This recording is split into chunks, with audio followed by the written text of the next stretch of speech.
ვესალმები სინდისის პატიმრებს, უკანონო დაპატიმრებულ ადამიანებს, მაყურებლებს, მადლობა მოწვევისთვის. ხო, ზარდიაშვილის თემა ჩაბნელებული საქართველო და შემდეგ ელექტროსისტემისკენ მიმართული დასკვნა, ხო, სემეკის ეს პირველადი დასკვნა, ჯერ კიდევ არა დასრულებული პროცესი, როგორც გითხრეს, ბუნებრივად აჩენს, ხო, იმ ისტორიულ ესე ვთქვა წინამძღვრებს, რაც უკავშირდება ზარდიაშვილის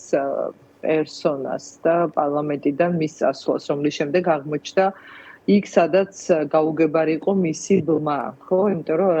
არანაირი გამოცდილება, არანაირი ცოდნა, რომ ჩააბარო ასეთი სპეციფიური სფერო არ არსებობდა და ესეც მეტყველებს აი მანკიერ სისტემაზე, რომელიც შექმნილია სახელმწიფოში მართვის კუთხით. პარლამენტიდან გააძევა ივანიშვილმა აი ამ ცნობილი კონფლიქტის შემდეგ, რომელიც მოხდა ჩემი დაპირისპირების შემდეგ სასამართლოს თემას ეხებოდა ეს და ამის შემდეგ ეთყობა უცებ ვიღაცა მოუძებნა ეს ადგილი, რომელიც მისთვის იყო ალბათ მსუხელ უკმა, მაგრამ სახელმწიფოებრივად დასაჩვენებს, აი როგორი მორღვეულია ინსტიტუტები, რომ ლოგიკა არ არის ამ გადაწყვეტილებაში. ზარდიაშვილი ჩემი მოადგილე იყო, მაგრამ რეალურად ის იურიდიულ კომიტეტში როდესაც თავმჯდომარე ვიყავი, მაგრამ რეალურად ის იყო კლანის ძირითადი დამხმარე პარლამენტში და ის ასრულებდა მათ დავალებებს და როგორც კი ეს გახდა ცნობილი ჩემთვის, იქიდან დაიწყო ჩემი ძალიან მწვავე დაპირისპირება მასთან, აუგრძალეს საერთოდ კომუნიკაცია და სხვა შორის არ დამიმალავს არც მაშინ, როცა ვთქვი, რომ ივანიშვილს მე ვუთხარი, რომ ეს ადამიანი ამ პროცესებიდან ჩამოეშორებინა, იმიტომ რომ დავინახე სასამართლოში ჩამოყალიბებულ ამ გავლენიან ჯგუფს, რომელიც ხელს უშლიდა რეფორმის ჩატარებას, ეს ადამიანი თავად ზარდიაშვილი არ მარცმალავდა ამას, რომ ის იყო მათი იდეების თუ სურვილების გამხმოვანებელი. მაგრამ ის არ იყო მარტო, ის მაშინ მოქმედებდა მდინარაძესთან ერთად და კობახიძესთან ერთად. ანუ ვისი პროტეჟე უფრო იყო თუ ორივესი, აი თუ კობახიძე მდინარაძე ერთმანეთისგან განცალკევებულად არ შეიძლება განვიხილოთ. იცი როგორ ამბობდა, რომ თვითონ ზარდიაშვილი ამბობდა ამას საუბრებში, რომ მდინარაძე იყო მისი შექმნილი. და ამბობდა, რომ ის კი არა მდინარაძის, არამედ მან შექმნა მდინარაძე? ხო, ის ამბობდა, იმიტომ რომ კულუარებში ძალიან ცუდი რაღაცების დაგეგმვაში ზარდიაშვილს არ ყავდა მართლაც იქ ბადალი, როგორც არ მოვაჩინე ხა ჩემთვის არ იყო სერიოზული თემა, როგორ შეიძლება მისი ბიოგრაფია, რომელიც დაამახსოვრდა საზოგადოებას სააკაშვილის პერიოდში მანდატურების ხელმძღვანელობით, რომელიც მაშინაც იქცეოდა ისე, როგორც იქცევა ეხლა მანდატურების ნაწილი პოლიტიკურ სასამართლო პროცესებზე, ამით დაიმახსოვრეს, თუმცა ჩემ მეხსიერებაში მისი ადგილი არ მოიძებნებოდა, ეხლა არ იყო ის ჩემთვის მნიშვნელოვანი ფიგურა, მაგრამ პარლამენტში, როდესაც აღმოჩნდა მოადგილის როლში და შემდეგ უკვე მოდიოდა კლანის დავალებებით, მაშინ მივხვდი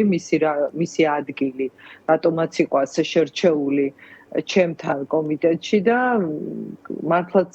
კატეგორიულად თხოვდი ივანიშვილს და მეუბნებოდა, რომ ხო, გადავიყვანთ, მაგრამ რაღაცა ეს პროცესი გაიწელა და ნუ ბოლოს აი გახსოვთ მე ის ცნობილი არც მინდა ხოლმე მის გახსენება, მაგრამ სუტრიალებს სოციალურ ქსელში ის მომენტი, როდესაც ჩვენც გავუშვით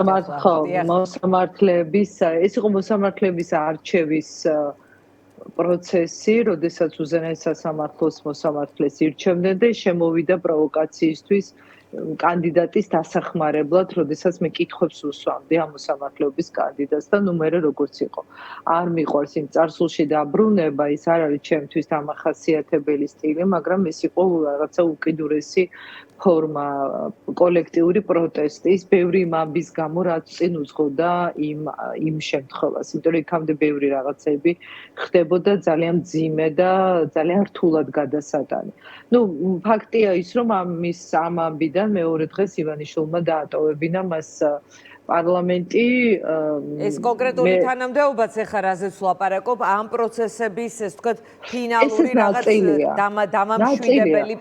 პრიზების ნაწილია? იცი როგორ არის, რაღაცა ეტაპი მწიფდება, როდესაც იმაზე რაზეც თვალს ხუჭავს ბიძინა ივანიშვილი, ერთჩვენიერ დღეს იმაზე მიწყებს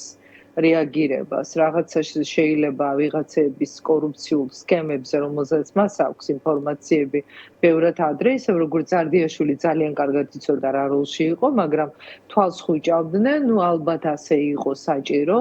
და ამის ჩაღრმავება არ არის დიდად სასიამოვნო პროცესი, მაგრამ ფაქტია, რომ ეხლა დადგა ეტაპი, როდესაც მდინარაძესაც იშორებს, მდინარაძის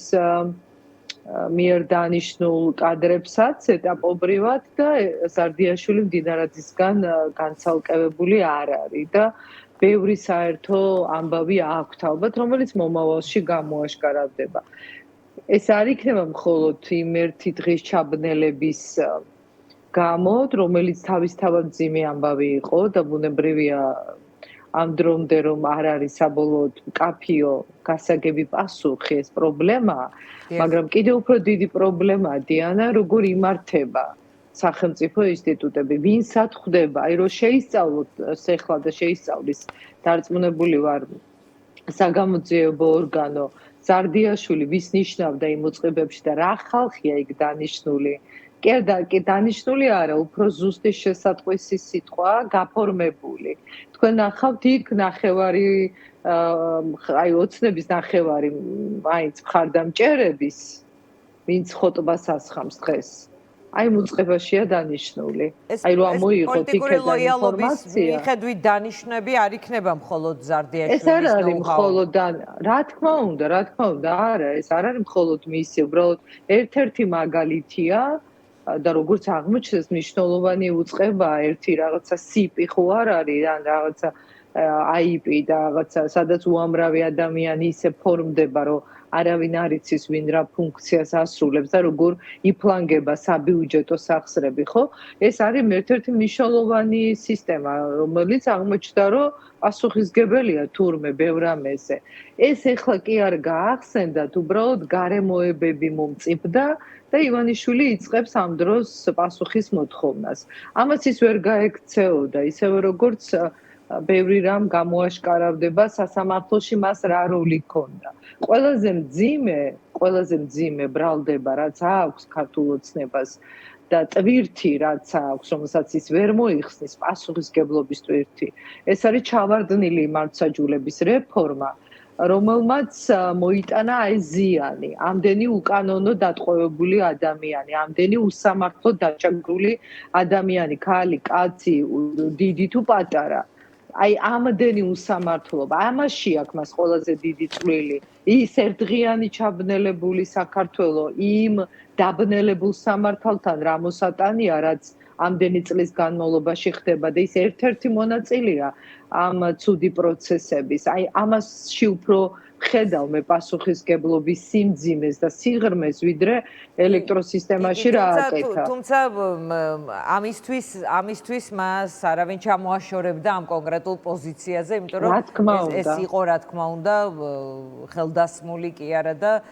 არა მხოლოდ მისი გავლით ხდებოდა ამის დალაგება სასამართლო სისტემა სასამართლო თუ არის თავისუფალი იმ ქვეყანაში სხვა ვერაფერი ვერ გაკეთდება ვერც ერთი და ვერც ერთი კაცის ან ერთი პარტიის სურვილით. ეკა, ცოტა ხნის წინ ხაბეიშვილმა გამოაქვეყნა პატიმრობიდან ცელი სტატუსი და მინდა რამდენიმე ინფორმაციაზე გავამახვილო თქვენი ყურადღება. იქ უწერია, რომ მდინარაძესო დაევალაო ლილუაშვილისგან 300 მილიონის, ღარიბაშვილისგან 200, ფარცხალაძისგან ამდენი ფულების ამოღება და ეს თქვა ბოსისთვის მიტანა და მან ვერ გაართვა თავი და არა თუ ვერ გაართვა, არამედ თავად ერთ-ერთი ძველი ბიჭის, ასე ვთქვათ, ეს თქვა კრიმინალებმა და განსაკუთრებით ერთ-ერთმა პირიქით ეს თქვა მას დაუწყო წველა გაწეწვა და ვერც ფული მოატანინა მდინარაძეს, ვერც ლილუაშვილზე უკეთ ვერ დაალაგა ეს სქემები და მოკლედ ასე მაფიოზურ მართლობაში ჩაიჭრა და ეხლა ივანიშვილი ვთქვათ სამიზნე არის, ვცდილობ ახლა მის რაღაცნაირად უფრო საეთერო სახე მივცე ამ სტატუსს, კი ბატონო. ახლა ჩაიჭრა მოკლედ ეს გენერალი, მაგარ შარშიაო, ასეთია დედააზრი სოციალურ ქსელში ამ სტატუსის. რა მეგსმენიათ, რომ დინარაძეს მართლაც კონკრეტული დავალებები ჰქონდა, ეს პრინციპში კი ჩანდა მისი გადაყვანით უსაფრთხოების სამსახურში, მაგრამ და რაღაც ისე ვერ გააკეთა და სწორედ ამის გამო ახლა ჩვენ ვუყურებთ მისი სისტემიდან ჩაჩოჩების პროცესს. აი ხა ყველაფერის რაც თქვენ აღწერეთ, რომ დაინახო ვიზუალურად ეს რას გავს, ერთი სიტყვის მოფიქრება, რომელშიც ეს მოთავსდება ძალიან რთულია, მაგრამ ყველაზე ახლოს ალბათ აი ამ რეალობას აღწერს სიტყვა რაღაც მაფიოზური წარმონაქმნი, იმიტომ რომ მართვის ის მოდელი, რომელიც კონსტიტუციური სისტემიდან გასულია, არავითარი ბალანსი ხა ხელისუფლების შტოებს შორის, იმ სამ შტოს შორის, რომელიც სასიცოცხლოდ მნიშვნელოვანია, რომ ქვეყანაში ადამიანის უფლებები იყოს დაცული, არ არსებობს. სამივე შტო არის ვერტიკალური მართვის ქვეშ. და ამას ემატება რაღაცა სიმბიოზი, მაფიოზურ, რაღაც ქუჩური პროცესების მართვის შერწყმა სახელმწიფოს ლეგიტიმაციის სახელით. ანუ უფრო გასაგებად რო თქვა, რთული ამისი მარტივა წარმოდგენა, მაგრამ ეს რაღაცა გაუგებარი სიმბიოზია, იმიტომ რომ ხა თბილისი არ არის ისეთი ქალაქი, რომ ადამიანებს ინფორმაციები არ ქონდეთ და დინარაძესთან დაბარებული ბიზნესმენების რაღაცა ნაწილი, რომელიც მე ყვებოდა და მეც მომისმენია მათ შორის პირველ წყაროდანაც, როგორ იბარებდა რაღაც საკითხების დასალაგებლად. და ეს ფუნქცია, რომელიც მან ვიღარ ვიცი ვინ მისცა მას კობახიძემ თუ ვინმე სხვამ, ვერ გეტყვით, არ მგონია ივანიშვილი ამ ფუნქციას მას არ მიანიჭებდა, იმიტომ რომ ვიცი ივანიშვილის წარმოდგენა დინარაძეზე პირადად მომისმენია და ამიტომ მაგრამ ფაქტია, რომ ის ამ როლში იყო რაღაცა პერიოდი და ეს როგორ წარმოგიდგენიათ, რომ უსაფრთხოების სამსახურის უფროსად გადაიყვანო ადამიანი, ამის შემდეგ მოხდა გადასვლა და თქვი კიდევაც ძალიან ცოტა ხნით გადაიყვანეს, მალე გაუშვებენ თქო, რომელიც იბარებდა ბიზნესის წარმომადგენლებს და ელაპარაკებოდა აი ამ დაალაგების კრიმინალურ ფორმებზე. კრიმინალურია ის, რაც არის კანონის გადაბიჯების ხარჯზე მოფიქრებული. ამიტომ აი ეს ამბები, რომელიც დაგროვდა და შემდეგ გადაიყვანეს, გადმოიყვანეს ან ხა როგორ უნდა დააკნინოს თავისთავად უსაფრთხოების სამსახური ასე, რომ შემდეგ ასეთი ადამიანი, რომელიც ასეთ რაღაც გარჩევებში და წილების გადანაწილება, გადმონაწილებაში, მიტანა-მოტანაში არის ჩართული, რომ იმ სამსახურს ჩაუყენო სათავეში, რომელსაც ცალკე აქვს ანტიკორუფციული საგამოძიებო ფუნქცია. აი ხო წარმოუდგენელ რამეზე ვლაპარაკობთ, როგორ შეიძლება სახელმწიფო ესე იმართებოდეს და დღეს ფაქტია, რომ ყველა ეს ადამიანი უკვე ისე არის შიგნით აზელილი და არეული და თავისთავად მართვაც ისეა მოშლილი, რომ უკვე ნაწილი ციხეშია, ნაწილი გამზადებულია, მეორე ნაწილის მიმართ საქმეები აღძრულია, უბრალოდ ბევრი საქმე შემოდებულია თაროზე და ყველა მიცის, რომ მათ წინააღმდეგ ეს კომპრომატები დევს. ეს დიდხანს ვერ გაგრძელდება, დიანა, იმიტომ რომ ყველა ეს ადამიანი ამ კორუფციულ სქემებში არის ჩართული. ხა წარმოგიდგენიათ პარლამენტი, რომელიც არის ქვეყანაში უმაღლესი საკანონმდებლო ორგანო, იმიტომ რომ ეს არის საპარლამენტო რესპუბლიკა. და დადიოდნენ აი ეს ორივე დინარაძეც, არდიაშვილიც აი ამ პარლამენტის დერეფერენდუმებში და რაღაც მოიგონეს ეს რა ბუღალტერია ეგრეთ წოდებული, რომ ვისაც ეხმარებოდნენ, ის ვალდებულებები დაეტვირთათ. აი მენტალურად ასეთი ადამიანების შემოშვება სახელმწიფო მართვის სადავეებთან, რაც ჩემთვის იყო შოკის მომგვრელი, იმიტომ რომ ჩვენ იმ პარლამენტში იმ წლებში რეფორმები რო დავიწყეთ, მე ბრიტანული პარლამენტის მოდელი გადმომქონდა, რომ მინდოდა ერთ-ერთ საუკეთესო ანგარიშვალდებულების და ზედამხედველობის სისტემა ქონოდა ქვეყნის უმნიშვნელოვანეს შტოს და ესენი ბუღალტერიაო დადიოდნენ რა არის ეს ბუღალტერია დიდხანს ვერ გავიგე და მე ახსენს რომ თურმე ეს არის ვალდებულებები რაღაცას რო აკეთებენ რა მიიღოს სარგებლად ეს იყო წარმოუდგენელი და ჯერ კიდევ მაშინ მეუბნებოდი მე ივანიშვილს ამის თაობაზე რომ აი ეს არის ეს ჯგუფი კინაღამ თქვი ხა ის სახელი ასაც იმსახურებენ ეს ჯგუფი რომელიც ამ ფორმით შემოსული სახელისუფლებო სადავეებთან და აი სადამდე მივიდა ქვეყანა ეს არის ჯერ კიდევ რომელი 2017 წელი 16-17 წელი უცა მეორე მოწვევის პარლამენტი იყო ცვლილებების შემდეგ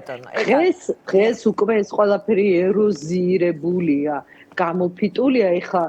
ზარდიაშვილს კი არა